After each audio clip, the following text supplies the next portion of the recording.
Uhali gani mtazamaji wa TVE, karibu katika taarifa ya habari, tukujuze yale yaliyojiri na tuliokuandalia kutoka chumba cha habari. Mimi ni Sofia Amani, nitakusomea habari za kitaifa na habari za kimataifa. Habari za biashara zitasomwa na Miriam Mlaponi, na kwenye habari za michezo tutakuwa naye Mohamed Jamal. Karibu hadi tamati. Kifuatacho ndani ya TVE habari.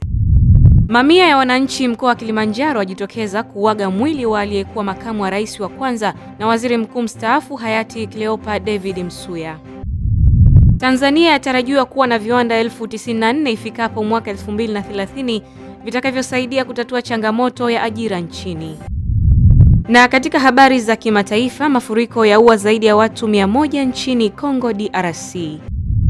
Karibu mtazamaji wa TVE, na moja kwa moja tunaanza mkoani Kilimanjaro. Mamia ya wananchi wa mkoa wa Kilimanjaro wamejitokeza katika uwanja wa michezo CD Msuya kuaga mwili wa aliyekuwa makamu wa rais wa kwanza na waziri mkuu mstaafu hayati Cleopa David Msuya. Mwanahabari wetu Fina Limo kutoka mkoa wa Kilimanjaro anayo taarifa zaidi. Wananchi hao wameaga mwili huo baada ya kuwasili katika kiwanja cha ndege cha kimataifa KIA leo asubuhi na kupelekwa katika kiwanja cha michezo cha CD Msuya na baadaye katika viwanja vya shule ya sekondari Kilaweni.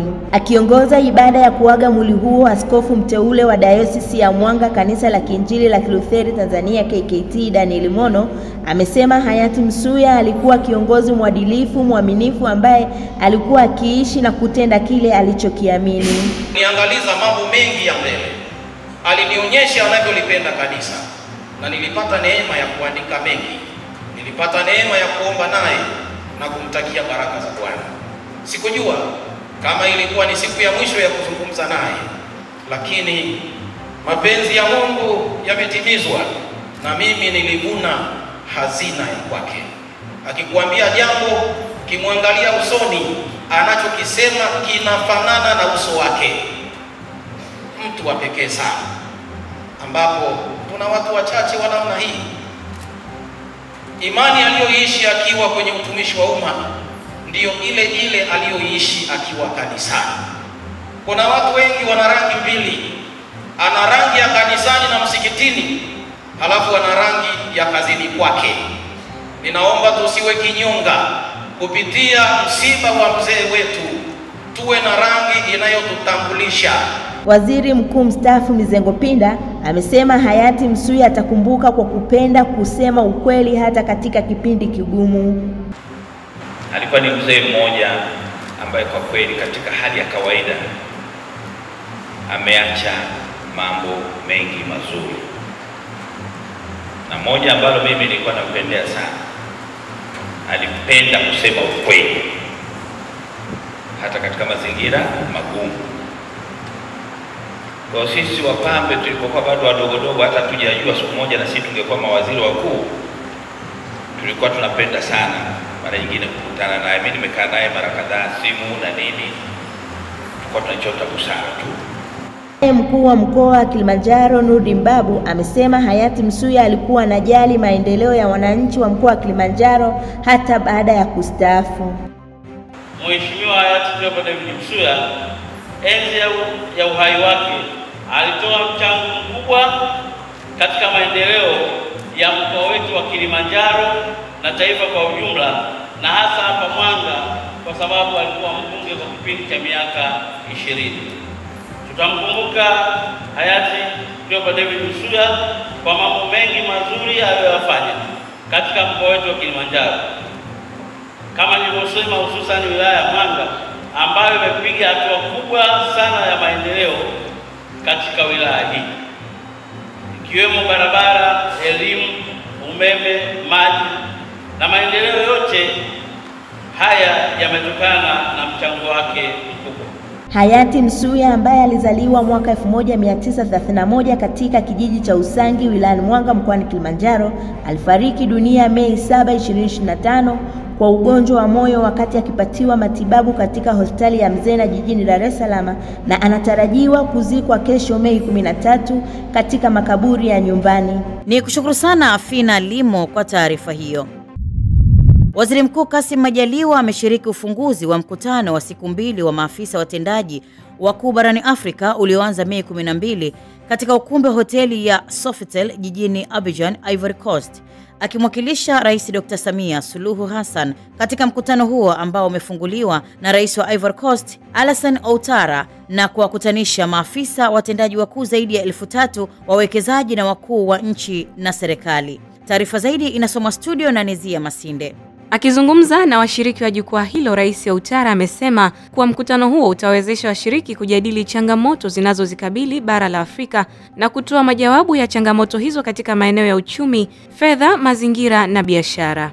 Ameongeza kuwa ili bara la Afrika liweze kuendelea kuimarisha uchumi wake, viongozi wanapaswa kuendelea kuweka na kutekeleza mikakati ya kuongeza thamani mazao yanayozalishwa. Wakati huo huo, Waziri Mkuu ameshiriki mjadala wa marais ulioendeshwa na mwandishi wa kujitegemea wa CNN Larry Madowo na kuwashirikisha marais wa Afrika Kusini, Rwanda, Mauritania na makamu wa rais wa Ivory Coast.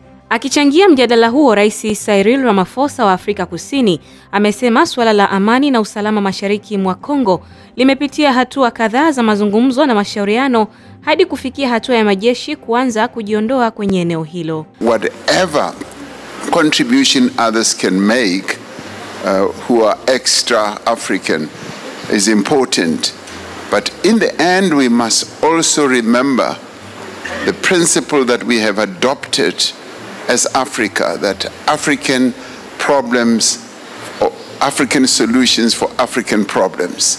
In the end, and President Kagame knows this, whatever discussions are happening, in the end has to be endorsed, signed off, and owned and appropriated by us as Africans, because this is our continent. We are in charge of the future of this continent, and we must build peace ourselves. Akichangia swali ni kwa namna gani bara la Afrika linaweza kujisimamia kiuchumi kwa kutumia rasilimali zake, Rais Paul Kagame wa Rwanda amesema kuna umuhimu wa sekta binafsi kuwezeshwa ili iweze kuchangia ukuaji wa uchumi barani humo. We can pat each other's back and be happy that we are making progress, which is true. The continent is making progress. Where we are now is not where we were 30 years ago. But at the same time, we have to be brutally honest with ourselves, and we don't need to blame anybody else. We just need to do what we have to do. Because I believe we can do better, we can do more, and we can do many things together. And that will take us very far. Ni kushukuru sana Nezia Masinde kwa taarifa hiyo. Na turejee tena jijini Dar es Salaam ambapo mkuu wa majeshi ya ulinzi nchini Jenerali Jacob John Mkunda amezindua kampuni ya bima ya maisha iliyo chini ya shirika la uzalishaji mali la jeshi la kujenga taifa SUMA JKT, na kuwataka wadau mbalimbali nchini kuitambua na kutumia kampuni hiyo ya bima ya maisha inayofahamika kama SUMA JKT Life Insurance. Taarifa zaidi na Mrisho Mapeyo. Akizungumza jijini Dar es Salaam wakati wa uzinduzi wa kampuni hiyo uliofanyika katika ukumbi wa Superdome Masaki, Jenerali Mkunda amesema kuwa kwa sasa kuna umuhimu wa Tanzania kutumia huduma za bima, hivyo ametoa wito kwa jamii kutumia kampuni hiyo kama suluhisho la changamoto zao za kibima. Kampuni hii ya bima SUMA JKT, yani SUMA JKT Life Insurance Corporation Limited, itakayotoa huduma ya bima ya maisha imeanzishwa katika kipindi mwafaka ambapo taifa letu linaendelea kupiga hatua kubwa kiuchumi na kijamii kama ilivyotanguliwa kusemwa na watangulizi walioongea. Kutokana na maendeleo hayo, hitajio la bima katika sekta ya afya, kilimo, elimu, biashara na nyinginezo nalo linazidi kuongezeka. Hivyo ujio wa kampuni ya SUMA Life Insurance Corporation Limited ni muhimu ili kutatua changamoto za kibima zinazojitokeza. Niendelee kuwapongeza SUMA JKT kwa kuona hitajio hilo na kuanzisha kampuni ya Kitanzania kwa manufaa ya Watanzania. Kwa upande wake, mkuu wa Jeshi la Kujenga Taifa JKT na afisa mtendaji mkuu wa SUMA JKT Meja General Rajab Mabele amesema kampuni hiyo ya bima ya SUMA JKT tayari imesajiliwa na ameahidi kuhakikisha inatoa huduma bora zinazokidhi mahitaji ya bima ya maisha kwa watumiaji. Kampuni hii ilitokana na maelekezo yako, maelekezo uliyoyatoa kule Songea katika kikao chako na makamanda, ambapo ulituelekeza tuje kuanzisha kampuni ya bima. Na napenda niseme kwamba kampuni hii ya bima ya maisha ya SUMA JKT tayari imesajiliwa rasmi mnamo tarehe 11 Februari mwaka 2025 na itakuwa moja kati ya kampuni tanzu takriban 20 za SUMA JKT. Lengo la kuanzisha kampuni hii ya Fande ni kutoa huduma ya bima za maisha kwa Watanzania wenzetu ambao naamini wana uhitaji mkubwa wa huduma hii. Naye kamishna wa bima nchini Dr. Bagayo Sakware ameipongeza SUMA JKT kwa kuanzisha kampuni ya bima na kusisitiza kuwa kwa kutambua umuhimu wa huduma za bima, serikali imeanzisha mamlaka ya kudhibiti huduma za bima, huku mkurugenzi mwendeshaji wa kampuni ya SUMA JKT Life Insurance akiwasisitiza Watanzania kutumia huduma za bima. Serikali kwa kutambua umuhimu wa bima, kwa kutambua faida zinazopatikana katika mfumo wa bima, iliunda chombo mahususi ya kusimamia na kuendeleza sekta ya bima nchini. Chombo hicho, Mheshimiwa mgeni rasmi, kinaitwa Tanzania Insurance Regulatory Authority. Kina majukumu, inafanya majukumu yake Tanzania bara na Zanzibar. Sheria iliyoanzisha mamlaka ya usimamizi wa bima imetoa majukumu katika maeneo matano. Kwanza ni kufanya usajili na kutoa leseni kwa watoa huduma baada ya kutimiza vigezo na masharti. Watanzania wote wajue kwamba huduma ya bima ni kwa ajili ya Watanzania, na kwa sasa mamlaka yetu ya usimamizi wa bima kimekuwa ni chombo ambacho kipo kwa ajili ya kuhakikisha kwamba kila Mtanzania anayepata policy au tunaita sera anahudumiwa kwa wakati, na pindi anapata majanga basi anapatiwa haki yake kama inavyotakiwa. Kwa hiyo niwaombe Watanzania wote wasiwe na uoga wala hofu yoyote juu ya kukatia bima. Waje SUMA JKT Life Insurance ili tuweze kuwapa huduma nzuri, wakijua kwamba mamlaka ipo kuhakikisha kwamba kila wanachokipata kutoka kwetu watakipata kama kinavyotakiwa. Kwa niaba ya Umoja wa Makampuni ya Bima Tanzania ATI, napenda kutoa pongezi kwa SUMA JKT kwa hatua hii kubwa ya kuanzisha kampuni mpya ya bima ya maisha hapa nchini. Afande mgeni rasmi, katika umoja wetu wa ATI tulikuwa na kampuni 6 za bima ya maisha. Uzinduzi huu wa leo sasa unatufanya tuwe na makampuni 7, na hivyo tunawashukuruni sana wenzetu wa JKT kwa kuamua kuanzisha huduma hii kama kampuni. Hafla ya uzinduzi imehudhuriwa na viongozi mbalimbali akiwemo mwenyekiti wa bodi ya ushauri ya SUMA JKT Meja Generali mstaafu Farah Mohamedi, wakuu wa vyombo vya ulinzi na usalama, wakuu wa kamandi, wakuu wa matawi makao makuu ya jeshi na makao makuu ya JKT. Ni kushukuru sana Mrisho Mapeyo kwa taarifa hiyo. Wizara ya Maendeleo ya Jamii, Jinsia, Wanawake na Makundi Maalumu nchini imeeleza kuwa itaanza usajili wa vikundi vya wanawake katika ngazi ya kata ili kutumia vikundi hivyo kwa ajili ya kuwainua kiuchumi na kutatua changamoto zinazowakabili katika jamii. Goodluck Msola ameandaa taarifa zaidi. Akizungumza wakati wa hafla fupi ya shukrani kwa wadau walioshiriki siku ya wanawake duniani iliyofanyika kitaifa mkoani Arusha, Waziri wa Maendeleo ya Jamii, Jinsia, Wanawake na Makundi Maalum Dr. Dorothy Gwajima amesema utaratibu wa kuwasajili unaendelea, ambapo watasajiliwa katika ngazi ya kata ili kuwezesha serikali kuwafikia kiurahisi. Lengo ni nini? Tunataka tuvibadilishe hivi vikundi sasa viwe vya kiuchumi kweli kweli, kwa kujua fursa zilizoko serikalini na kwenye sekta binafsi, kwa sababu wanawake wengi wanabaki na changamoto huko, kwa sababu wanahangaika mmoja mmoja, hawahangaiki kama kikundi. Fursa zinakuwepo kama tulivyosikia hapa, mabenki mbalimbali yakisema fursa zilizopo, lakini mwanamke bila elimu hajui. Anapokuwa kwenye kikundi kile, akaingia kwenye jukwaa lile, inakuwa ni kitovu na senta sasa ya kupeleka elimu na wadau kufika pale na kuwaeleza hatua za kuchukua. Changamoto zinajadiliwa pale, zinapatiwa suluhu. Aidha, Waziri Dr. Gwajima amezungumzia hatua zilizochukuliwa na serikali kufuatia video fupi iliyosambaa katika mitandao ya kijamii ikionyesha wanafunzi wakicheza huko wakiwa wamechana sare za shule baada ya kuhitimu masomo yao, ambapo amezitaka shule kuzingatia maadili na miongozo wakati uchunguzi wa tukio hilo ukiwa unaendelea. Utaratibu umeendelea, ile shule imeshabainiwa, taarifa zitatolewa baada ya itifaki ya uchunguzi na mahojiano kukamilika, lakini itoshe tu kusema kwamba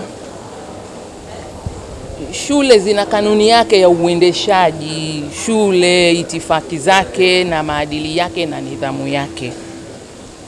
Wanafunzi wanapokuwa huko wazingatie nidhamu na maadili ya shule, lakini viongozi wa shule wanapopewa dhamana ya kuangalia watoto wanapokuwa shuleni, waangalie na kuwafuatilia na kuhakikisha wanaenda kwenye misingi ile ya shule. Tukizifanya shule zetu ziwe mahala kila mtu anakwenda anafanya lake, mwingine ana rekodi anatupa anakojua mwenyewe, kwanza tunashusha thamani ya hizi shule. Sasa isiwe mtu mmoja mbaya amekwenda kuchochea yale tukadhani shule zote au watoto wote wako hivyo. Watoto wamekosea kwa nafasi yao, lakini amekosea zaidi yule aliyeenda kuchukua yale mambo akapeleka mtandaoni. Ukiona kitu ambacho hakifai kwa mtu yoyote, iko sheria inayokudhibiti wewe kutokusambaza zile habari. Peleka mahala sahihi. Sio sifa kuona mtu mmoja amejidhalilisha, alafu na wewe ukaenda kuongezea kumdhalilisha, alafu ukakibeba ukawapelekea na ulimwengu umdhalilishe. Wewe na wewe unayefanya hayo mambo, sheria inakuhusu. Kimsingi lazima tukupate na wewe uliyesambaza hayo mambo huko. Katika mkutano huo, wadau mbalimbali wameelezea namna ambavyo wanashiriki kumwezesha mwanamke, ikiwemo kupitia msaada wa kisheria pamoja na kumuinua kiuchumi, ikiwa ni uungaji mkono jitihada za serikali za kupigania haki za wanawake. Uzoefu ambao tumeupata, na labda niseme tumekuwa tukifanya shughuli hizi kwa takriban miaka 13, tumeona kwamba jamii ikishiriki kikamilifu, uwezekano mkubwa wa kutatua hii migogoro upo, lakini pia tumeona kwamba ushirikiano ni muhimu sana kati ya wadau wa maendeleo, sisi kama CSOs au NGOs, taasisi zisizo za kiserikali, lakini pia serikali. Na serikali imetuunga mkono sana, tumekuwa tukifanya kazi kwa karibu sana na kwa pamoja, na tumekuwa tukienda bega kwa bega. Tumeona mabadiliko yamekuwa ni makubwa sana, tumeona mwitiko umekuwa mkubwa sana, tumeona pia migogoro mingi ikatatuliwa na huduma nyingi zikiweza kuwafikia watu kwa karibu zaidi. Binti, mwanamke, lakini pia na bibi, ambao kila mmoja ana mahitaji yake tofauti. Na moja ya maboresho ambayo tumekuja nayo ni kwamba tunaweza sasa kumkopesha biashara ambayo inaongozwa na mwanamke kwa masharti nafuu. Moja wapo ni kwamba tunaweza tukakopesha mpaka milioni 150, lakini pia kwa riba ambayo ni 2% chini ya riba tunazochaji kwa wateja wa kawaida. Na tunafanya hivi kwa sababu wanawake ni walipaji wazuri. Nimeongea kwenye mkutano pale kwamba tukiangalia kitabu chetu cha biashara ndogo ndogo na zakati, 30% ni biashara zinazoongozwa na wanawake, na mikopo chechefu kwa kweli kwa kitabu hiki ni 1.5, ambacho kiko chini ya asilimia mikopo chechefu kwa benki yetu kwa ujumla ambao ni 3.6. Kwa tunafanya hivi sio kwa kupendelea, lakini ni kwa sababu wanawake ni walipaji wazuri. Ni kushukuru sana Goodluck Msolla kwa taarifa hiyo. Tukiwa bado jijini Dar es Salaam, wakati dunia inaadhimisha siku ya wauguzi duniani ambayo huwa ni Mei 12, jamii imetakiwa kutambua na kuthamini kazi inayofanywa na wauguzi katika upatikanaji wa huduma za afya, kwani wao ndio wanaokaa na wagonjwa kwa muda mrefu na ndio wanaozifahamu changamoto nyingi za wagonjwa. Mrisho Mapeyo ametuandalia taarifa zaidi. Akizungumza jijini Dar es Salaam na waandishi wa habari, muuguzi mfawidhi wa hospitali ya mkoa ya rufaa Amana, Scholastica Bayongo, amesema wakati Tanzania ikiungana na mataifa mengine duniani kuadhimisha siku ya uuguzi duniani, wauguzi wanakabiliwa na changamoto ya uelewa mdogo kutoka kwa jamii juu ya majukumu na kazi ya wauguzi kwenye hospitali na vituo vya afya. Bayongo amesema kuwa kada ya uuguzi kwenye sekta ya afya ni kada ambayo ina wajibu wa kukaa na wagonjwa kwa muda mrefu wakiwasaidia kupata huduma muhimu, hivyo ni vema kwa jamii kuthamini kazi hiyo. Kwa sababu wauguzi ni nguvu kazi kwa 75% katika tasnia ya afya. Ukikuta kwamba hospitali imesimama, ni wauguzi wamesimama. Kwa sababu ndio watu wanaokaa muda mwingi na wagonjwa, wanaojua matatizo ya wagonjwa, wanaojua changamoto mbalimbali ambazo wagonjwa wanapokea. Lakini jamii pia inatupokea tofauti, kwamba unapokaa kwa muda mrefu na kutoa huduma, unakuta kwamba jamii inaona kama muuguzi ni mtu wa chini sana, lakini kwamba wanashindwa kuelewa kwamba huyu mtu anayekaa masaa 24 anapotoa huduma ni mtu wa muhimu sana, kwa sababu kuna wakati mwingine ndugu wanakuwa hawapo, lakini muuguzi ndio mtu wa karibu wa mgonjwa. Mgonjwa akihitaji kitu lazima muuguzi ajue. Kuna wagonjwa wengine pia wamezidiwa, lakini muuguzi ndio anaweza kumsemea kwamba daktari, na kuhitaji huyu mgonjwa wangu haendelei, mgonjwa wangu matibabu haya tuliyomwanzishia anatakiwa badilishiwe. Kwa hiyo muuguzi ni mtu wa muhimu sana, na jamii pia ingeweza kuondoa ile taswira kwamba wauguzi ni watu korofi, ni watu wenye lugha mbaya. Aidha, ametumia nafasi hiyo kuwataka wauguzi kuendelea kuthamini kazi yao kwa kufanya kazi kwa kuzingatia sheria, kanuni na maadili ya kazi ya uuguzi ili kuendelea kujenga heshima ya kazi yao. Hata hivyo, ametumia nafasi hiyo kumshukuru Rais Dr. Samia kwa namna ambavyo amekuwa akiboresha mazingira ya kazi ya wauguzi kwa kuboresha majengo ya hospitali na kuongeza vifaa vya kisasa, jambo ambalo limewezesha kulinda afya za wauguzi. Pia nawakumbusha wauguzi wenzangu kwamba kutoa huduma kwa weledi, kutoa huduma kwa kufuata misingi na utaratibu na kanuni tuliojifunza, kwa sababu lazima miongozo ifanyike, lazima huduma zitolewe kwa kufuata utaratibu na kuangalia mlaji ambaye ni mteja wetu tunaohudumia. Lakini pia nitoe shukrani kwa serikali yangu ya awamu ya 6 chini ya Dr. Samia Suluhu Hassan, Rais wa Jamhuri ya Muungano wa Tanzania, kwa kuweka investment kubwa katika sekta ya afya. Ukiangalia katika hospitali zetu, hospitali zamani unakuta harufu ya hospitali inasikika, lakini sasa hivi hospitali huna haitofautiani na hoteli. Wakati mwingine ukiangalia hata kwenye mazingira yetu, nafikiri nyinyi wanahabari ni mtakuwa mashuhuda wakubwa kwa ajili ya hili ambalo nasema. Ni kushukuru sana Mrisho Mapeyo kwa taarifa hiyo.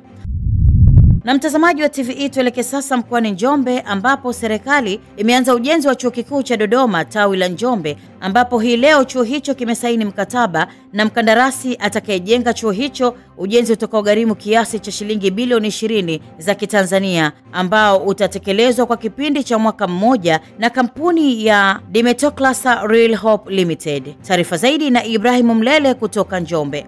Akisoma taarifa ya ujenzi wa chuo hicho, Dr. Happiness Nko ambaye ni naibu mratibu wa mradi wa HIT amesema kuwa bilioni 17.1 zimetengwa kwa ajili ya kutekeleza mradi huo kwa awamu ya kwanza, ambapo amesema kuwa fedha hizo zitatumika kwa ajili ya ujenzi wa miundombinu 6 ya msingi, ikiwemo ujenzi wa majengo yatakayoanza kutumika kwa awali.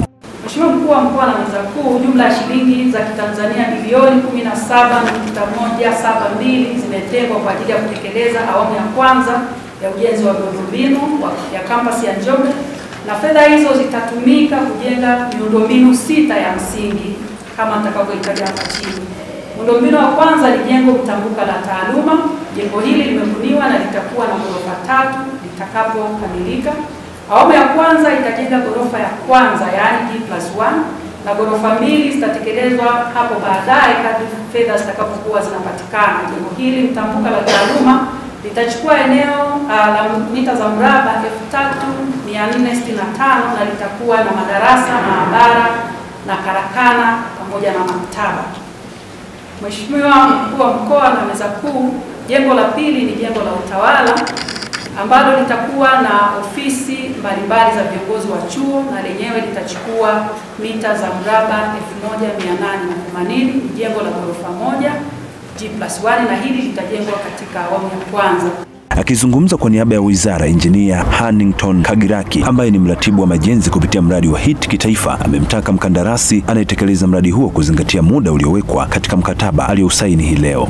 Mradi wa HIT na wizara unatarajia kwamba huu mradi ufanyike katika muda uliokubaliwa kimkataba ambao tayari umeshatajwa kama ni siku 365.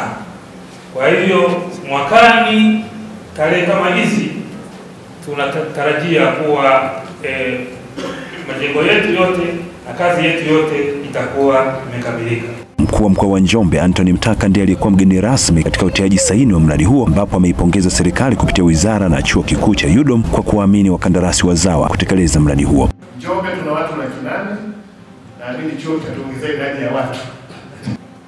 Ghorofa tu ghorofa hapo hiyo ghorofa 2. Hapo ni mtu anajenga nyumba yake, tumpe mtu aje atujengee.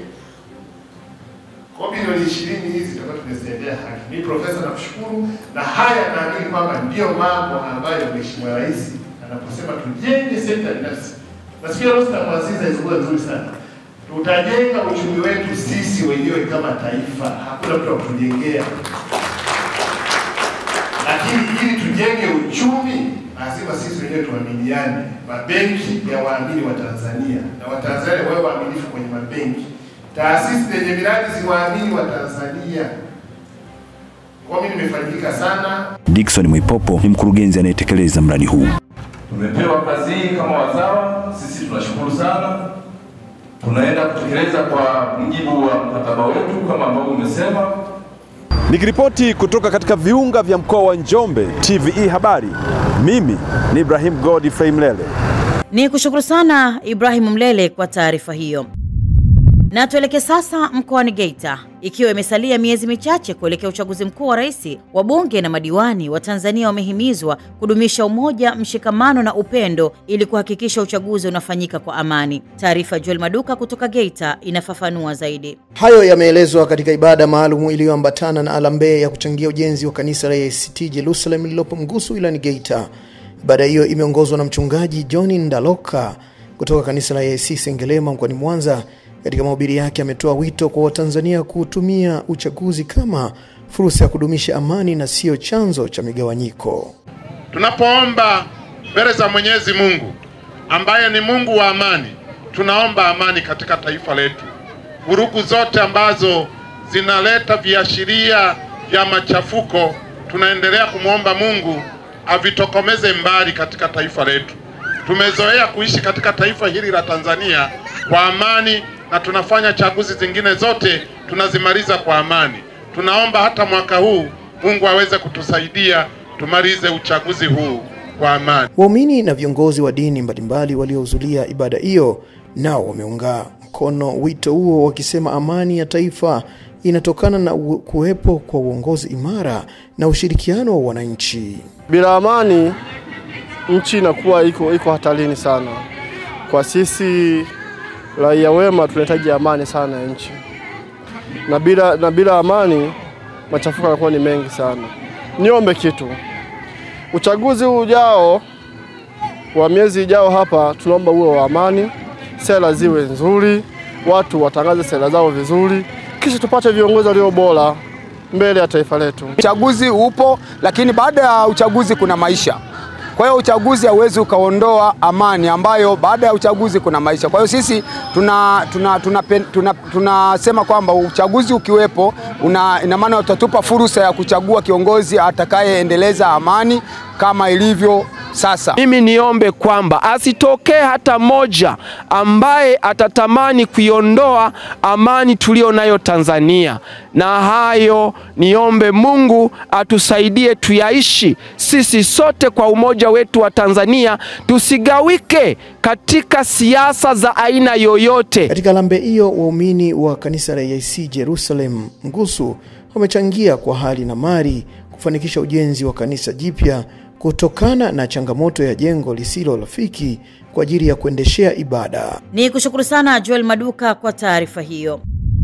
Wananchi wanaopakana na hifadhi pamoja na mapori ya akiba katika mikoa ya Mara na Simiyu wameshauriwa kutumia fursa za utalii zilizopo ili kujijenga kiuchumi, ikiwa ni pamoja na wao kushiriki katika utalii wa ndani ili kujionea vivutio vilivyopo. Taarifa ya Samira Yusuf kutoka mkoani Simiyu inafafanua zaidi. Ushauri huu umetolewa wakati wa mbio za ufunguzi wa msimu wa utalii zilizoandaliwa na mamlaka ya usimamizi wa wanyamapori nchini TAWA kupitia pori la akiba Kijereshi, ambapo pamoja na kuhamasisha utalii, wananchi wametakiwa kulinda mapori ya akiba. Ni wajibu wetu kulinda hili pori ili liendelee kuwepo. Kama hawa waliotangulia wasingelilinda, tusingelikuta. Kila mtu kwa nafasi yake ana nafasi na ana wajibu wa kufanya. Kwa hiyo mimi nitoe wito, tujitahidi kufanya utalii. Kulikuwa kuna dhana kwamba watalii ni wazungu tu, lakini tumefanya nini?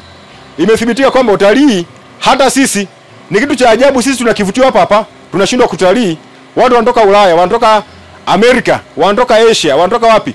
Pande zote za dunia kuja kutalii. Kutembelea mbuga za wanyama si swala la wageni pekee. Unafuu wa viingilio katika pori la akiba Kijereshi na ukaribu wa maeneo ya makazi ya wananchi yanachangia fursa nyingi ambazo wananchi watazipata kutokana na uwepo wa watalii. Misimu ya utalii ipo miwili, kuna msimu ule wanakuwa na wageni wachache na kuna msimu wa wageni wengi. Tunasema high season. Hivyo basi, high season huanza kipindi cha majira ya mwezi wa 5 katikati na kuendelea. Hivyo tutarajie kuanza kuona magari mengi ya watalii yakizunguka katika maeneo yetu ya Bunda, Ramadi, Bariadi na maeneo mengine yakija hifadhini kuleta wageni kuja kutalii. Karibuni sana, na viingilio vyetu ni nafuu sana kuja kutalii katika pori la akiba Kijereshi. Kutakuwa na fursa mbalimbali ambazo tutazipokea kwa wananchi ambao wanazunguka pori la akiba Kijereshi. Kwa hiyo tunawaomba sana viongozi wa kijiji, muambie wananchi wasiendelee kutuhujumu, kwa sababu kuendelea kutuhujumu ina maana wanasababisha wawekezaji waweze kutukimbia katika eneo letu. Kwa hiyo tutakosa fursa. Huu ni mwanzo, tumeanza mwaka huu katika hali ya hivi tulivyoanza, lakini naamini mwakani litakuwa bora na bora zaidi kwa yale yajayo. Wananchi hawapo nyuma kuelezea furaha yao baada ya kufika pori la akiba Kijereshi. Ukiangalia mazingira yalivyo na uasili, wote wa asili, wanyama na kukutana watu mbalimbali, hakika unapata burudani sana. Tumekimbia kutoka pale TAWA ofisini mpaka hapa, lakini pia tumekutana na tembo njiani, tumekutana na vitu vingi vya asili ambavyo vimetuimarisha zaidi kuwa watu wa utalii zaidi. Nilichokiona ni wanyama pamoja na misitu, ila na washauri wananchi wenzangu waweze kujiongea na waweze kujumuika, wataona utalii wote wa ndani na watafurahi. Nimeona wanyama, nimezunguka, pia nimeweza kuweka mwili wangu sawa, tumekimbia. Ni kushukuru sana Samira Yusuf kwa taarifa hiyo. Wananchi wa kata ya Mwese halmashauri ya Tanganyika mkoani Katavi wamemuomba mbunge wa jimbo la Mpanda vijijini Selemani Kakoso kutatua changamoto ya barabara ambayo inakwamisha shughuli za kiuchumi kutokana na kushindwa kusafirisha mazao yao kupeleka sokoni. Neema Hussein anayo taarifa zaidi kutoka Katavi. Wananchi hao wameungana na mwenyekiti wa umoja wa vijana wa Chama cha Mapinduzi halmashauri ya Tanganyika kupaza sauti kwa ajili ya kupata utatuzi wa changamoto hiyo. Hebu tuangalia kwa macho mawili daraja hilo likitengamaa kwa muhula ujao wa miaka 5, mbona umeshapewa? Hii daraja hili italeta matatizo. Nachoomba ile mtengeneze. Na mkishatengeneza daraja hilo haina matatizo. Tumetoka Bujombe, kuna kero umezijibu. Lakini changamoto kubwa tulionayo, hao vijana wamekupokelea kule namba 2, tafsiri yake walitaka wakupitisha kwenye lile daraja namba 2 na wewe ukanyage maji.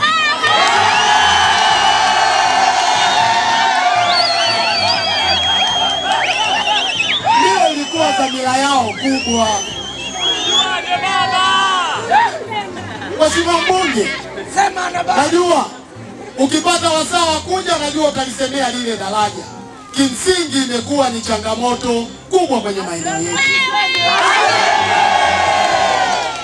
Lakini Mheshimiwa mbunge, tunajua wewe ni mbunge wa jimbo la Mpanda vijijini. Wewe ndio pekee una dhamana ya kuleta maendeleo kwenye maeneo yetu. Natamani ukija Mheshimiwa mbunge, ili kata yetu isiendelee kuwa kisiwa, tupate sasa muafaka ule wa barabara yetu kutoka Mwese Turukoma. Wakati akijibu changamoto hiyo, mbunge wa jimbo la Mpanda Vijijini Selemani Kakoso amesema tayari serikali imetenga fedha kwa ajili ya ukarabati wa barabara hiyo, huku katibu akidai mpaka sasa zaidi ya milioni 500 zimetolewa kwa ajili ya utekelezaji wa miradi mbalimbali ya maendeleo. Barabara nyingine ambazo tunazo ni barabara ya kutoka Kibo Mwese.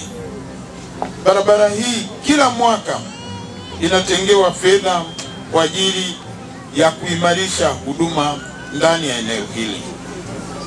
Barabara hii mwaka huu imetengewa fedha nyingi, zikiwemo fedha zitakazojenga barabara, zitakazojenga daraja ambalo lipo pale chini. Jumla shilingi milioni 900 zimetengwa, na bado kuna fedha zingine za maendeleo kwa ajili ya ujenzi wa daraja la kwenu. Dhamira ya wananchi wa Mwese ni kuona barabara hii inafika eneo la Lukoma. Daktari Samia Suluhu Hassan, Rais wa Jamhuri ya Muungano wa Tanzania, katika kipindi hiki ameleta fedha nyingi za maendeleo kupitia maombi ya Mheshimiwa mbunge wa jimbo letu la Mpanda Vijijini. Ameleta fedha nyingi sana kwenye jimbo letu la Mpanda Vijijini, fedha ambazo zimekuja kutekeleza miradi mbalimbali ya maendeleo.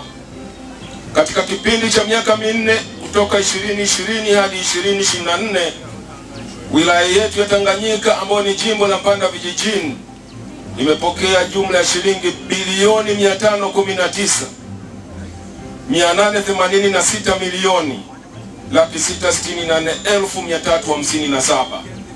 Mbunge wa jimbo la Mpanda Vijijini Selemani Kakoso bado anaendelea na ziara yake ya kutembelea kata 16 kwa ajili ya kuwaeleza wananchi utekelezaji wa ilani ya Chama cha Mapinduzi pamoja na kusikiliza kero na kuzipatia ufumbuzi. Ni kushukuru sana Neema Hussein kwa taarifa hiyo. Wanafunzi wa kada ya afya nchini wametakiwa kuwa wabunifu na kutengeneza mifumo mbalimbali itakayoweza kusaidia kupunguza vifo vikiwemo vya mama na mtoto. Taarifa ya Daniel Smelta kutoka Mbeya inafafanua zaidi. Mkurugenzi wa hospitali ya rufaa ya kanda ya Mbeya, Daktari Godlove Mbwanji, amesema hayo wakati wa maonyesho ya afya yanayofanyika katika chuo cha afya cha Dar es Salaam ndaki ya Mbeya, ambapo amewataka wanafunzi wa kada ya afya kuwa wabunifu. Nikitoka hapa kwa mfano, tunakwenda kuwa na kikao, mimi mtu wa ICT na biomedical engineer. Tuko kwenye hatua za mwisho za kutaka kuanza kufanya pilot ya ugunduzi ambao tunakuja nao katika kupambana na vifo vya kina mama kwa sababu ya tatizo la kutoka damu. Hata hivyo, rasi wa chuo cha afya cha Dar es Salaam ndaki ya Mbeya, Profesa Projestin Muganyizi, amezungumzia juu ya mwenendo wa chuo hicho, huku mhadhiri wa chuo hicho Daktari Christopher Mbotwa amekuwa na haya kusema. Katika zawadi hizi au katika maonyesho haya leo tunazo posters 12 ambazo zimetokana na jitihada za wanafunzi wetu. Kwa hiyo huu ni mfano mzuri sana ambapo wanafunzi wameweza kujitahidi kuandika concepts na kuweza kutengeneza proposals, hatimaye kuweza kufanya tafiti hizo na kutoa matokeo. Tutakuwa na kategori ya idara au units, Department of Substantial Research Funding, idara ambazo zimeweza kupata pesa nyingi kutokana na tafiti. Kwa upande wao, baadhi ya wanafunzi walioshiriki maonyesho hayo wamezungumzia namna ubunifu unavyoweza kusaidia kukuza ufumbuzi wa magonjwa na matibabu yake. Swala la ubunifu ni muhimu kwetu sisi vijana, hasa ambao ni taifa la kesho, kwa sababu ubunifu huu kwanza ukitokea kwetu sisi wenyewe tunaweza kuwa tuna control chini ya huo ubunifu ambao tumeuanzisha sisi wenyewe, lakini pia ni mwanga na ni nuru kwa taifa letu. Mgeni rasmi ambaye ameweza kuweza kutueleza mambo kadhaa, ikiwemo kutia moyo sisi vijana ambao ndio taifa tegemeo la kesho, katika kuweza kutumia uelewa wetu na ubunifu wetu kuweza kufanya mambo ambayo yanahusu jamii kwa kwa ufupi. Kupata kwa sawa kusikia mambo mbalimbali hasa katika ubunifu, na ubunifu huu kutumika kutatua matatizo mbalimbali katika jamii yetu. Ni jinsi gani sisi kama wanafunzi, hasa wanafunzi wa udaktari, tunaweza tukatumia ubunifu katika mambo mbalimbali kuweza kufikia au kutatua matatizo ambayo yanawapata wanajamii na yanawapata wagonjwa wetu. Nikiripoti kutoka mkoa wa Mbeya, mimi ni Daniel Smelta, TVE Habari. Asante sana Daniel Smelta kwa taarifa hiyo. Mtazamaji, hii ni TVE Habari, mimi ni Sofia Amani. Tupate mapumziko mafupi kisha tutaendelea na taarifa ya habari. Kifuatacho ndani ya TVE Habari. Tanzania yatarajiwa kuwa na viwanda 1094 ifikapo mwaka 2030 vitakavyosaidia kutatua changamoto ya ajira nchini.